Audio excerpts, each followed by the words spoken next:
शेतकऱ्यांच्या आत्महत्या रोखण्यासाठी लवकरच हवामानावर आधारित पीक विमा योजना.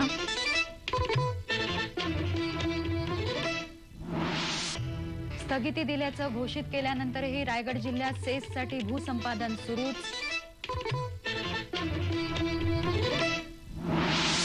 माथेरानच्या राणीचा शतक महोत्सव उत्साहात साजरा.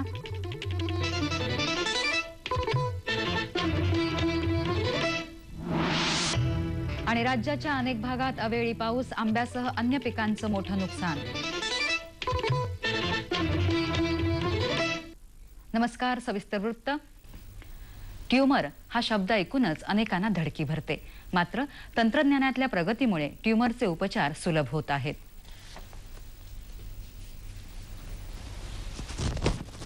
ट्यूमर हा शब्दच अनेकांच्या पोटात भीतीचा गोळा उठवण्यासाठी पुरेसा आहे. पण ट्यूमर कसाही असला तरी तो लवकर हुडकून त्यावर उपचार करणं महत्त्वाचं. वैद्यकीय तंत्रज्ञानात झपाट्यानं होणाऱ्या प्रगतीनं ट्यूमरची भीती दिवसेंदिवस कमी होते. SC पाटील अभियांत्रिकी महाविद्यालयात प्रथम वर्षात शिकत असलेल्या संकेत सारंग आणि पृथ्वीपाल रेड्डी यांनी सॉफ्टवेअरच्या मदतीनं छोट्यातला छोटा ट्यूमर शोधून त्यावर उपचार करण्याचं तंत्रज्ञान विकसित केलंय. यासाठी त्यांना इनोव्हिजन 2007 या राष्ट्रीय स्पर्धेत दुसरं पारितोषिक देऊन सन्मानित करण्यात आलंय. मुंबई विद्यापीठातर्फे आयोजित करण्यात आलेल्या स्पर्धेतही या प्रकल्पाला प्रथम क्रमांक देण्यात आलाय. आतापर्यंत जरी प्रकल्प केवळ कागदावर असला तरी आता लवकरच तो प्रत्यक्षात उतरण्याची चिन्ह आहेत. बुद्धिमत्ता आणि परिश्रम यांच्या जोरावर माणूस काय साध्य करू शकतो याचं हे उत्तम उदाहरण आहे. ट्यूमर हुडकून त्यावर उपचार करणारं सॉफ्टवेअर शोधून काढणारे संकेत सारंग आणि पृथ्वीपाल रेड्डी आज आपल्या स्टुडिओत आले आहेत. नमस्कार. दोघांचेही 9:30च्या बातमीपत्रात मनपूर्वक स्वागत. संगणकाद्वारे ट्यूमर शोधून काढण्याची ही कल्पना कशी काय सुचली तुम्हाला? माझे आजोबा म्हणजे डॉक्टर KS भाटकी, ते TFR मध्ये एक सायंटिस्ट होते. तर त्यांच्या नेफ्यूला ट्यूमरचा प्रॉब्लेम आला होता.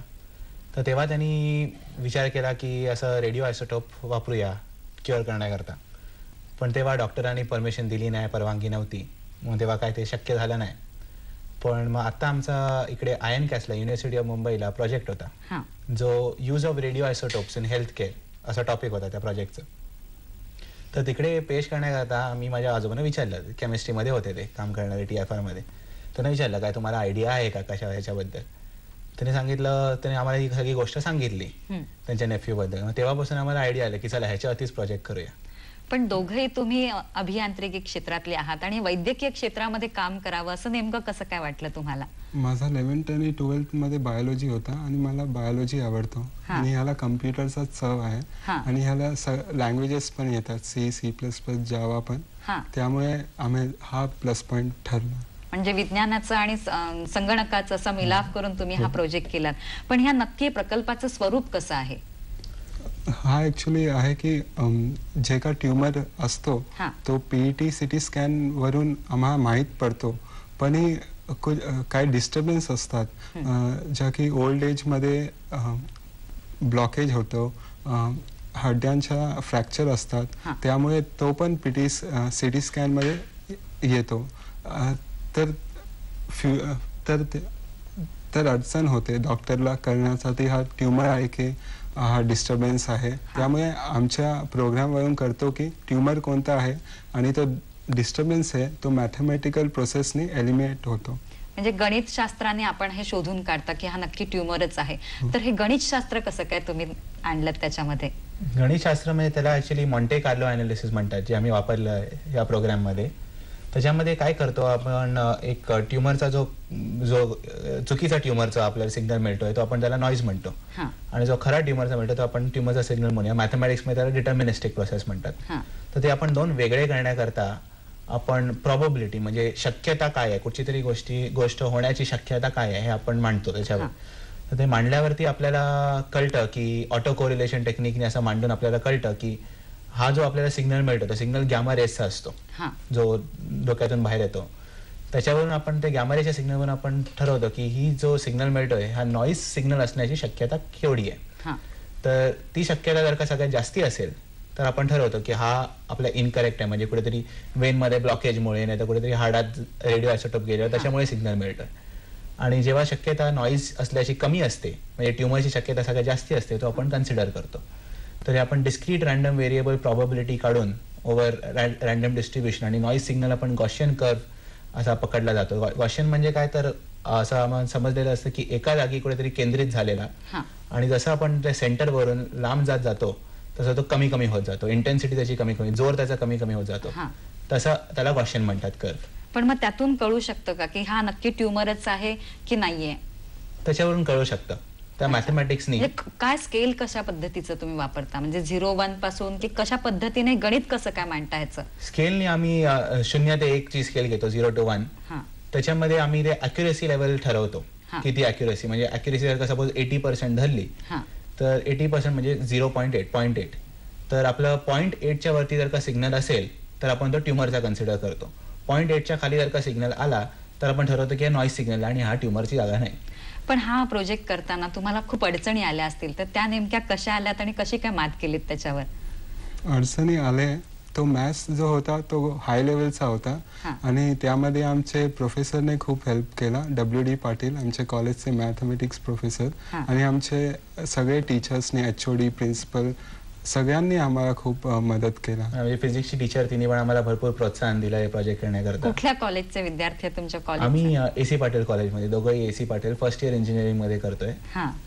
म्हणजे तुम्हाला प्राध्यापकांनी तुमच्या कॉलेजने पूर्ण सहकार्य केलं. पण ह्या प्रकल्पासाठी अजून कोणकोणती पारितोषिकं तुम्हाला मिळाले? आम्हाला या प्रकल्पात INCS मध्ये म्हणून Indian association of nuclear chemist and allied scientist यांचा असोसिएशनने मुंबई युनिव्हर्सिटीत कंडक्ट केला होता. त्यात आम्हाला पहिला पारितोषिक मिळाला आणि राजीव गांधीमध्ये इनोव्हेशन म्हणून नॅशनल लेवल प्रोजेक्ट होता, त्यात आम्हाला द्वितीय पारितोषिक मिळाला आणि आमच्या कॉलेजमध्ये आम्हाला पहिला पारितोषिक मिळाला. पण आता हा प्रकल्प प्रत्यक्षात रुग्णांपर्यंत पोहोचण्यासाठी त्यासाठी काय तयारी सुरू आहे आणि किती कालावधी लागेल?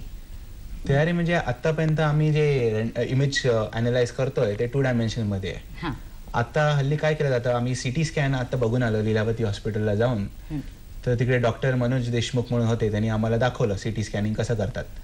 त्याच्यामध्ये ते एक सेक्शन प्लेन्स कन्सिडर केले जातात, ज्याच्यावरून तुम्ही ऍक्च्युली बघू शकतात की ट्युमर कुठे आहे. तर ते सेक्शन प्लेन म्हणजे बॉडीच्या आतमधले इंटरनल पार्ट्स. तर आता आमचं सॉफ्टवेअर काय करतो, एक तुम्ही सेक्शन प्लेन जर का घेतलं, एक पिक्चर घेतलं, त्याच्यामध्ये ट्युमर कुठे सांगतो.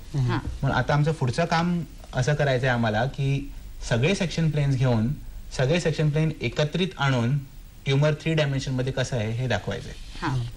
तर त्याच्याकरता आमचं काम चाललंय. आम्ही PET CT स्कॅनिंग बघायला इकडे लीलावती हॉस्पिटलला, पण लीलावतीला नाही, आपण टाटा मेमोरियलला जाणार आहोत, जिकडे केलं जातं हे.